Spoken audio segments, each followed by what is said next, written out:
Hello, everyone, and welcome to the midweek brief. My name is Anthony, and on behalf of FP Markets, thank you for watching this. Whilst you're here, if you enjoy the content, please like and subscribe. It means a lot to us. It means that we can do more of these videos for you guys.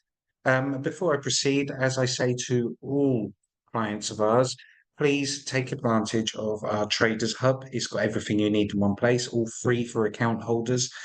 You've got technical analysis, you've got news articles written by our experts, you've got calendars and tools and calculators and videos, everything you possibly need in one place. So please go ahead and use it. If you have any questions or need assistance, then please reach out to us.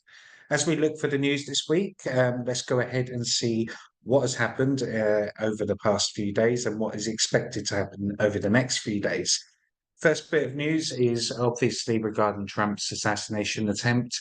It does seem that the head of the Secret Service, Director Cheadle, has admitted that it's basically negligence. This has led on to numerous amounts of conspiracy theories. There might be some relevance to it. There might be something about them. Conspiracy theories do not come out of nowhere, but we don't trade off of conspiracy theories. We can suspect that people do, but they don't. We need black and white evidence, as I say every week. So what this looks like is real malpractice, and then it opens up room for an investigation. She should resign, in all honesty, because it's not good on the Secret Service's image moving forward. If we move on to the next bit, we can see that obviously Biden has resigned. Again, there is more conspiracies about this. I'll touch on very briefly. And the reason I bring the conspiracies to light is, again, not to sway which way you might want to trade, but is to help you identify what is factual at this moment in time and what is speculation at this moment in time. Because if you go through social media, one moment you're reading a news article similar to what you see on the screen here, and then the next minute you might see something completely different. So we need to try and stick on the tracks and get to our destination. At the moment, as it stands, obviously Biden has pulled out of the presidential race. This is kind of undemocratic, really, for a system, for a country that claims to be leader of the free world. Imagine a 9-round boxing bout, and in the 8th round, you change the fighter, you change the opponent. That's the argument from the right. It's an argument from a lot of analysts on this matter. However, that's what it is. So Kamala Harris has come in, and she's likely to gain a few more votes than Biden. She's a bit more, she's got better cognitive skills. She's educated. She will be able to contribute more to a debate. That being said, she did make the mistake yesterday during her first rally. She attacked Trump, which we expected. But at the same time, what people really, really, really want to see now is policy talk. What are you going to do if and when you become president? This is something that Donald Trump has not done much of recently, but has done it more than the Democrats. Democrats really need to step it up now. Biden is out of the picture. Kamala Harris has taken over. She has to gain ground, and the only way for her to gain ground is to tell the people what they want to hear, or what they need to hear, or what she thinks they want to hear. Either way, people want policies now. They want to know, do you have plans regarding salaries? Do you have plans regarding rent and inflation? Because at the moment, inflation is outpacing and outrunning the salaries. So people care about these things. At the moment, it just seems like a verbal match between the two parties. It's led on to conspiracy theories regarding Joe Biden possibly being dead. As crazy as it sounds, I was reading into it today. I suppose there is some merit to it, why people think this would happen. You know, he resigned quietly. Usually they would do like a press conference to say they're resigning, but then I would argue, does he have the cognitive skills to be able to do that? Perhaps it's really bad. Some are claiming, even Democrats themselves, that perhaps he's even sadly passed away. But then yesterday during the rally, there was a phone call between Kamala Harris and Joe Biden. However, she did make it, let it slip at one point. She said, "Thank you, Joe, for your your call. Thank you very much." And then there was like a 10-second delay, and he goes, "I'll always be there for you, kid," or something like this. So again, is there any merit to it? Do people trade off of this? Of course not. However, it's to understand what is being said out there and what is going on. And there is merit to this conspiracy theory, but whether actually anything comes of it, who knows? Over the next few days, we might see him appear, and then it just washes this rumor. Trump is gaining ground in terms of tech companies. This is quite huge for the Republicans. It's not being covered enough. Reason being is Republicans are always about the working man, but it seems that the only policies they're tending to mention now is about helping the working man, but also about cutting tax for big companies. Now, it's controversial because a lot of people say the more money you earn, the more tax you should pay. That's not really the American dream's vision, and it's certainly not the Republicans' vision. I suppose perhaps I concur with that. So naturally, you've got people like Elon Musk who are now siding with Donald Trump. A lot of what Elon Musk has said is to do with this woke era going on.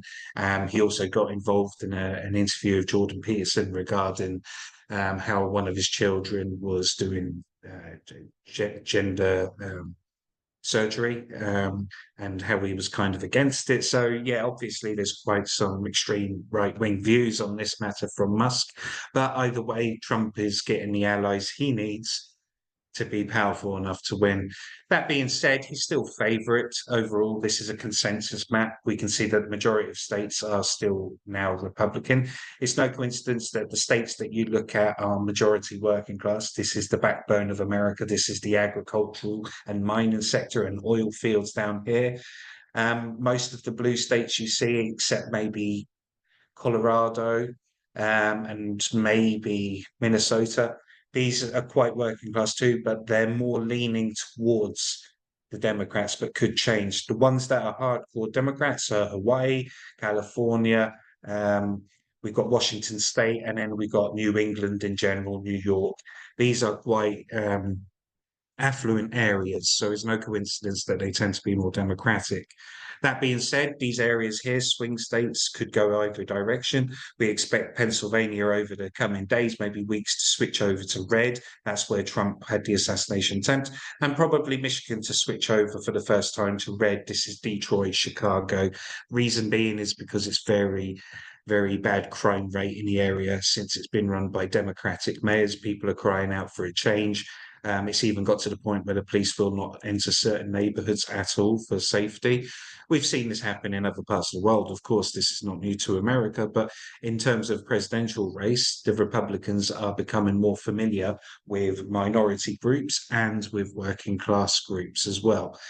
Wisconsin, we're talking about the homeland of Joe Biden, and his family is around these parts. So Wisconsin is yet to be decided if they're going to, Joe Biden is now out, so perhaps his home state is more likely to swing. Who knows? And it's undecided yet where Nevada, Arizona, which way they will go. They've always kind of been swing states, and that's where a lot of the campaigning will focus on in a month or two. In a few weeks, we do have the Democratic convention as well, whereby Biden, where Kamala Harris is expected to be fully endorsed. However, there could always be a late wild card that comes in, like Gavin Newsom, and take over. If we go totally onto different subject with the Israel situation, we've seen a big increase in Israeli air activity, RAF air activity, focusing on Houthi rebels in Yemen. We're seeing also an increase, this is in retaliation, or so-called retaliation, to Houthi rebels in Yemen firing rockets at Tel Aviv and missing the embassy by about 100 meters. This has also led to Fatah and Hamas agree to strengthen Palestinian unity after China talks. Controversial. The plus side to this and negative side, well, Fatah are more negotiable to deal with than Hamas, historically speaking. So this could be a way of paving further communications with Palestine, Palestinians, and international communities, and gain some ground there. However, for Israel and other neutral countries in the region, this doesn't look good for security purposes, because these are two traditionally rival groups now banding together. Let's hope that they're banding together so they can rebuild Gaza and make it something special, as special as they can be. Time will tell, but this doesn't add to security in the region. And if we actually look at a map of the region, we can actually see that apart from Yemen far to the south, we're still seeing the same story. We're seeing a lot more activity in the West Bank, a lot more activity in the north, the southern Lebanese border, as well as Gaza. So the situation in the region is quite unstable. We say this week on week, but that's because one week you'll hear them talking about ceasefires, and then the next week they're not. And what we do know is Netanyahu on Friday will be in America and is actually planning to meet with Trump. Why is that unique? Well, Trump is not the president. Biden is the president at the moment. So it tells us that Netanyahu and the Israelis, amongst other nations, do the same, and Putin himself as well. They honestly believe that Putin will win. So it seems that they're trying to talk, perhaps sweeten him up early on, so he, when he gets involved in the Israel situation as a president, then they may be able to find common ground. If we actually look at Ukraine, the only major difference with Ukraine is that NATO weapons have fully arrived. We're also any day now expecting jets towards the end of this month, beginning of next month, NATO jets to start being used by Ukrainian pilots in the region as well. It's likely that a counter-offensive probably happen next year. We're already seeing some retaliation and a few villages getting taken back by Ukrainians, but bearing in mind we're a month or two away from heavy rain season / autumn in Ukraine, and it doesn't make sense to do a counter-offensive then. So it might be a case that they solidify the lines, build up their logistics and artillery via NATO, getting ready for a counter-offensive probably next spring. So we're talking sort of March, April time. Also, in terms of the Olympics starting this week, obviously it has no major effect on the market, but interesting to let you know that a Russian citizen has been arrested under suspicion of being, I wouldn't say spy, but plans to destabilize the games using AI technology, basically to record the games, record people at the venues and meddle with it, edit it so it looks like the games are suffering aggression. Um, uh, just not being handled correctly. Again, another propaganda use. And this is a tactic that North Korea used many times in the past with sporting events. So it seems that Russia is trying to page out the same book, perhaps. If we look at gold, we know that during Trump's assassination attempt, gold reached highs that it's never reached before. So we're in new times. However, it's settled down a few dollars and is now just waiting for further news whether to go down or up. If we look at the economic calendar, the biggest interest one today is the interest rate decision out of Canada. They cut it previously, a few months ago, actually, to be correct. So it's expected that they might cut it again too. This is good. This is a promising sign for inflation. However, America seem to disagree with inflation, that they need more evidence of it. They're next door neighbours. I don't think much changes across the border. So it'll be interesting to see there. Most of the focus will be on Canadian dollar today, but also US dollar out of tomorrow as well, initial jobless claims. And also on Friday, we also have personal income, core PCE, producer core index, price core index, how much people are paying, what producers are paying for. Cost, and that has a knock-on effect to how much consumers pay for their goods too. We also bring up, usually I like to diversify what we talk about stocks. I'm bringing up Boeing again because I was watching a news documentary regarding their Starliner project. It arrived at the space station and launched around a month ago. What was not really covered by the news, and I wonder why, but actually looking into it, they had a malfunction when it arrived at the space station.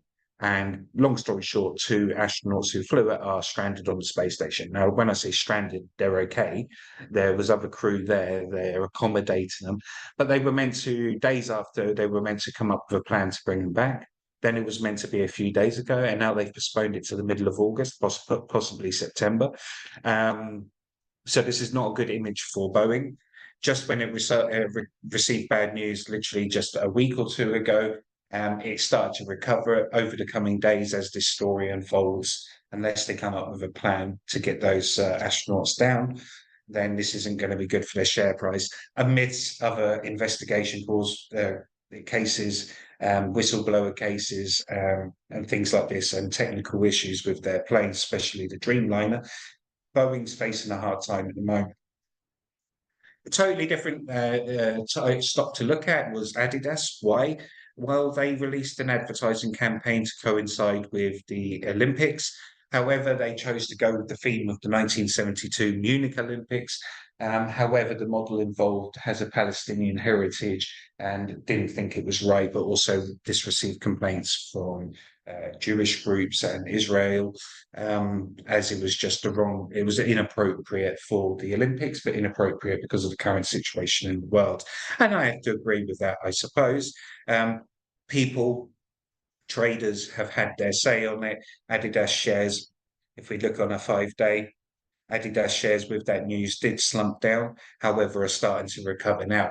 Now, I'm not saying this is, I don't tell you this news for you to then go off and necessarily make that particular trade with, but it's to show you examples. So when you are sat at home or you're on your phone and you see a news article like that come through, Adidas, supermodel, Palestinian, Israel, it's got all the ingredients there to have an effect on the market, even slightly. And then that's when you do go off and quickly check the shares of Adidas, get on the platform, have a look at price, and it might be something worth trying. It's up to you. So that's why I mentioned these. Well, apart from that, another crazy week, and I'm sure more is likely to happen over the coming weeks as we lead up to the Democratic Convention and the electoral rallies start to heat up. We also have another debate in September, and this is going to be interesting for Trump because Trump can't use the same approach he did with Biden, which was to try and humiliate him. He's actually going to have to debate with someone who is more educated. Well, I wouldn't say more educated, but has more cognitive skills, but is able to talk more about policies. This is where it starts to get interesting. Thank you for your time. Have a good day. Please like and subscribe. Take care.